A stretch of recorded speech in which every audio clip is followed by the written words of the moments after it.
ಇನ್ನು ಜನಿವಾರ ವಿವಾದದ ಬೆನ್ನಲ್ಲೇ ಹಿಜಾಬ್ ಕಿಚ್ಚು ಕೂಡ ಮುನ್ನೆಲೆಗೆ ಬರ್ತಾ ಇದೆ. ಜನಿವಾರ ಎಷ್ಟು ಅಗತ್ಯವೋ ಹಿಜಾಬ್ ನಮಗೂ ಅಗತ್ಯ.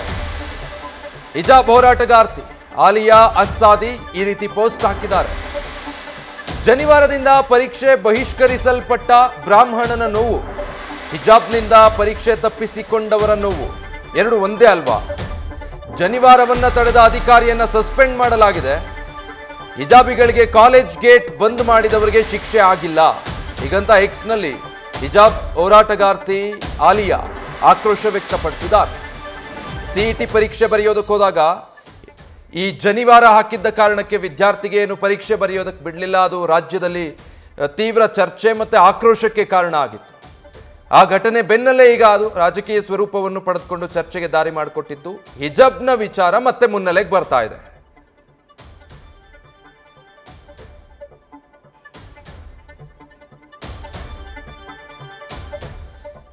ಈಗ ಜನಿವಾರ ಹಾಕಿದ್ದಕ್ಕೆ ಪರೀಕ್ಷೆ ಬರೆಯೋದಕ್ಕೆ ಬಿಡಲಿಲ್ಲ ಅನ್ನೋದು ಆ ವಿದ್ಯಾರ್ಥಿಗೆ ಈಗ ಏನು ನಷ್ಟ ಆಗಿದೆ, ಹೌದು ನೋವಾಗಿದೆ, ಹೌದು. ಆದರೆ ಹಿಜಾಬ್ ಧರಿಸಿಕೊಂಡು ಹೋದಂಥ ವಿದ್ಯಾರ್ಥಿಗಳಿಗೂ ಇದೇ ರೀತಿ ಪರೀಕ್ಷೆ ಬರೆಯೋದಕ್ಕೆ ಅವಕಾಶ ಮಾಡಿಕೊಡ್ಲಿಲ್ಲ.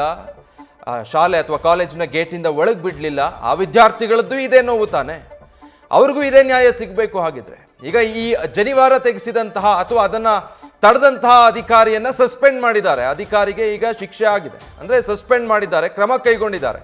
ಆದರೆ ಹಿಜಾಬ್ ಧರಿಸಿ ಹೋದಂಥ ವಿದ್ಯಾರ್ಥಿನಿಗಳನ್ನು ಯಾಕೆ ತಡೆದಿಲ್ಲ ಅನ್ನೋದು ಡೀಟೇಲ್ಸ್ ಕೊಡ್ತಾರೆ ನಮ್ಮ ಪ್ರತಿನಿಧಿ ಪರೀಕ್ಷಿತ್. ಈಗ ಜನಿವಾರದ ಜಟಾಪಟಿ ಬೆನ್ನಲ್ಲೇ ಹಿಜಾಬ್ ಕಿಚ್ಚು ಮತ್ತೆ ಹೊತ್ಕೊಳ್ಳೋ ಹಾಗೆ ಕಾಣ್ತಾ ಇದೆಯಾ?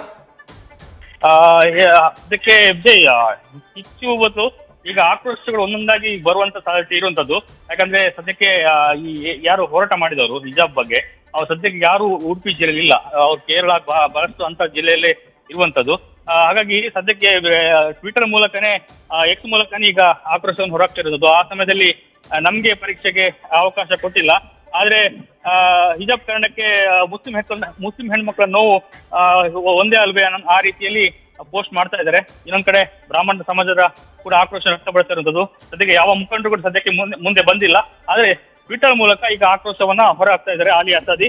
ಜೊತೆಗೆ ಬಹಳಷ್ಟು ಇನ್ನಷ್ಟು ಮಂದಿ ಹೋರಾಟಗಾರರು ಮುಂದಿನ ದಿನಗಳಲ್ಲಿ ಇಂಥ ಆಕ್ರೋಶವನ್ನು ಹೊರಗಾಗಬಹುದು. ಸದ್ಯಕ್ಕೆ ಯಾರು ಕೂಡ ಸಂಪರ್ಕಕ್ಕೆ ಸಿಗ್ತಾ ಇಲ್ಲ. Vijay, thank you Parikshit. News First ನಿರ್ಭೀತಿಯಿಂದ ನಿಮ್ಮ ಪರವಾಗಿ.